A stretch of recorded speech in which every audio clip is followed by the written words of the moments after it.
You know, as I said at the beginning of Mass, our country is being torn apart by the incapacity to reconcile.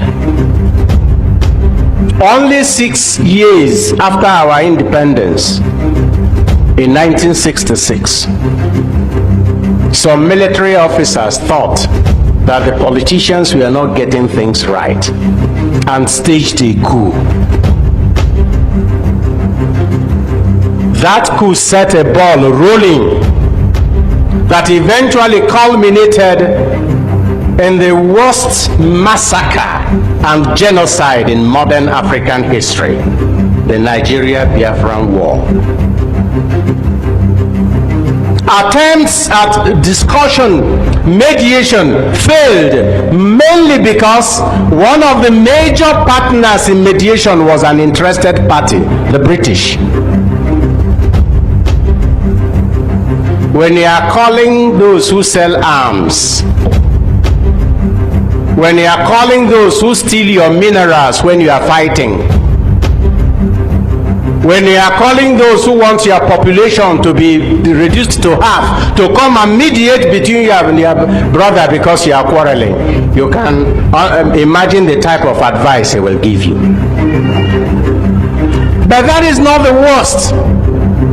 The worst is that since after that war, no attempt has been made at reconciliation. Let us talk this thing over. My brother and friend, the Bishop of Sokoto, Matthew Hassan Kuka, has kept saying, until Nigerians sit down and discuss the injustices done to the Easterners during the war and ask for pardon for the unjust murder, there will be no peace. And let me warn those going for Biafra, we will break away, but we will carry our heart with us. Even if we break away, that does not solve the problem. Let us talk these things over.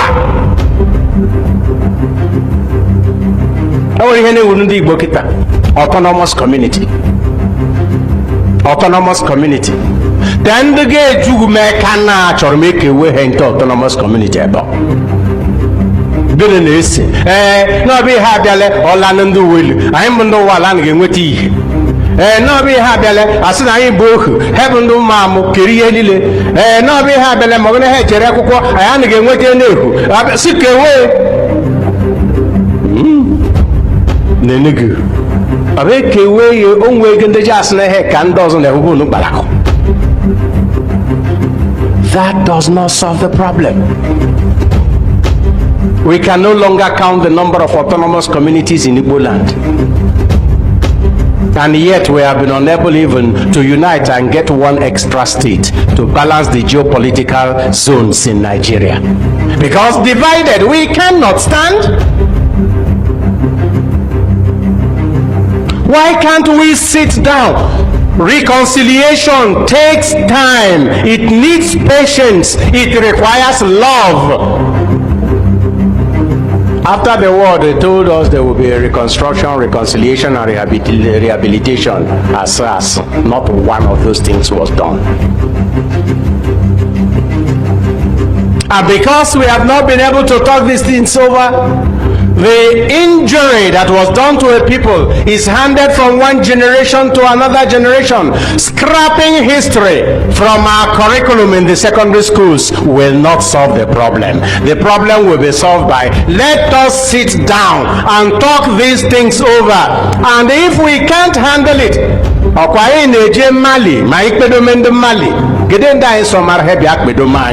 going to Mali to reconcile them. Whom have we invited to come and help us reconcile ourselves? In our arrogance, we don't even accept we have any problem. If it doesn't work, invite some people who are more or less neutral, who have nothing to gain by your quarrel or by your reconciliation, except that love is reigning. Invite them to help you look at this. Can never become a better nation because we focus on negativity. Mark my word, I am seeing Yoruba separate, Biafra separate, Arewa separate. separate. It's coming. It will happen soon. Separate. It's not separate too. We cannot accommodate ourselves. This election will tell us if we are going to be together or not. If Tinubu wins, wahala. If he fails, wahala. So double tragedy is ahead of the country. Double tragedy. So we need prayers for our nation. Those people who call themselves they are our leaders. They will not have any say. All of this, Obasanjo, Abu Salam, Gawan, Abu Salam, Aliu Guzo, and so on and so forth. They can't put Nigeria straight again. They are only deceiving Nigerians. They are deceiving Nigerians. Understand this fact. They are deceiving Nigerians. It's what they want to do. Their interest is what they are fighting for. They are not fighting for any Nigerian interest.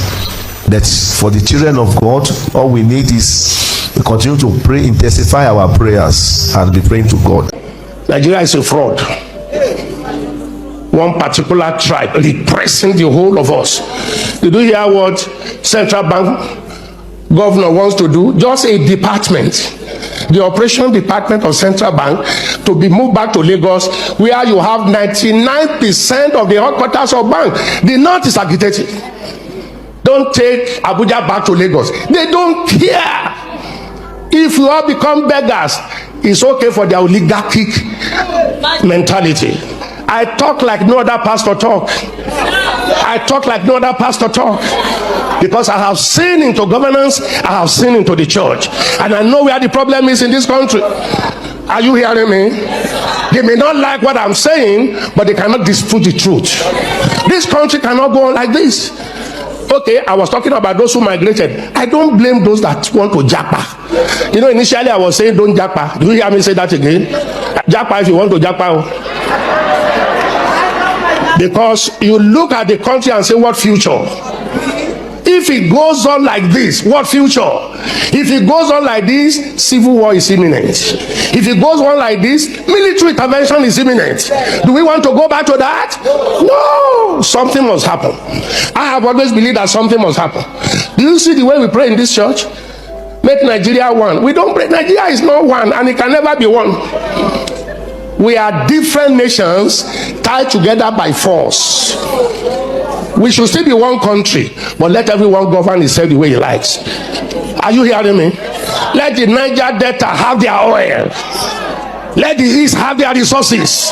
Let the Yoruba people have their resources. Let the North have their resources. Let them manage their security. Give them state police.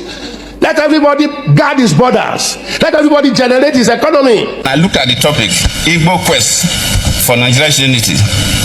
These are things that agitate my mind. I started thinking about how we've been having this conversation about the unity of Nigeria. And I reflect back at some of the prominent statements made by some of our founding leaders. And I feel that probably this will help us to have a conversation on the Nigerian unity. I just brought four, not to bore you. First, and I quote, not my statement, Nigeria is not a nation. It's a mere geographical expression. There are no Nigerians in the same sense as there are English, Welsh, or French. The word Nigerian is merely a distinctive appellation to distinguish those who live within the boundaries of Nigeria from those who do not. This is accredited to Chief Obafemi Awolowo, the former Prime Minister of the Western region. The second one, and I quote, it is true that we politicians always delight in talking loosely about the unity of Nigeria. 60 years ago, there was no country called Nigeria. What is now Nigeria consisted of several large and small communities, all of which were different in their outlooks, and beliefs. The advent of the British and that of Western education has not materially altered the situation. And the many and varied communities have not knit themselves into a composite unit. This is accredited to Sir Ahmadu Bello, former Premier of Northern Region. They thought, and I quote, "Since 1914, the British government has been trying to make Nigeria into one country. But the Nigerian people themselves are historically different in their backgrounds, in their religious beliefs and customs, and do not show themselves any sign of willingness to unite. The Nigerian unity is only a British intention for the country." This is was said by Sir Abubakar Tafawa Balewa, the former Prime Minister. The fourth and the last, let me not bore you.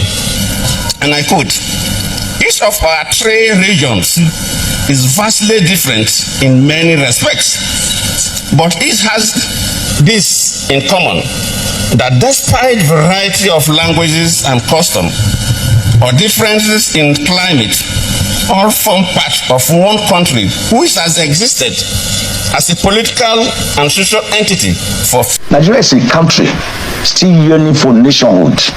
What does that mean? What it means is that we are not united. We are still what Chief Obafemi Awolowo once called a piece of geographical expression.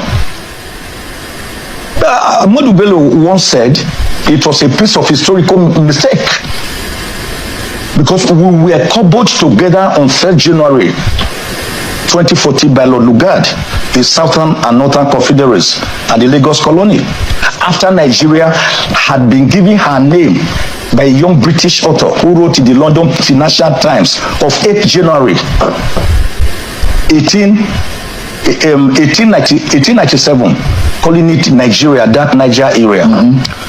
That is first major problem.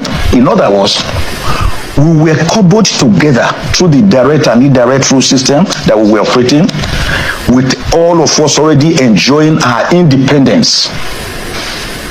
The Benin Empire, the Oyo Empire, the Kanem Bonu Empire, the ancient Ife. We were already independent, having our own systems of government, and we were happy. Jaja Fopobo, Nana of Ichekiri, Oba of Beramino Baise of Benin, who beat the British back with bare knuckles, for which he was deported to Calabar, where he lived and died 27 years later. So such people that were already used to their independence and ways of life, to put them together and say they cannot now discuss their future. Is it the reason for the agitation we see in Nigeria? All the idea of lack of nationhood. In fact, it is the beginning and the end of it. I can assure you that you were talking about 3 problems. I identified that one major problem. If you don't have nationhood and nobody believes in Nigeria as a country, if I ask you, Sheo, where are you from? You won't say I'm in Nigeria. You first quickly mention your village and then your state. Then you are filling a form. After asking you for your name, the next question is place of origin. You put it town, they say local government. You put it, they say state. You put it, then they say religion. You are already being typified. You are already being profiled to know whether what we want here can come to you or not come to you. But how do we resolve this? Because either we like it, you are an Ozekome. Yeah. You have your origin. Yes. You are of the Edo origin. Yes. And if you want to drill down, you can tell who your forefathers are. Yeah. I am an Okimbaloye, and I can also tell who my forefathers are. Yeah. But can we take away the fact that we are different tongues? Our tongues different. No. And our presidents who have constituted conferences, at least 2 of the presidents have said, you can have every conversation, but the unity of Nigeria is non-negotiable. The former President Goodluck Jonathan said as much. In those kind of conversations, the fear of the disintegration and some people wanting to exit the nation might start, don't you think? Now, I tell you, Seun, I am not saying every Nigerian should now be the same person. In fact, I've always argued, and I'm on record to say that of Professor Onigu Otite's 374 ethnic groups in Nigeria through his demographic survey. He was a great sociologist that speak over 380 languages. Each of them must have a place and be respected in where he comes from. But when you want to roughing it over others, for example, so guys, honestly, Nigeria cannot be one if they don't come together to do something. Because if they come together to do something, that is where unity will exist. And one thing with Nigeria is that if they don't do something together, you find out that investors, it will be so hard for investors to come into Nigeria. Because they don't want to stay in a place whereby there's no unity. So you guys have listened to what these Catholic, bishops have to say about Nigeria. So guys, let me know your thoughts below. Tell me what you guys really think about this video by dropping your comments below. And also, if you're coming across my channel for the first time, do where to click the subscribe button, like and share this video.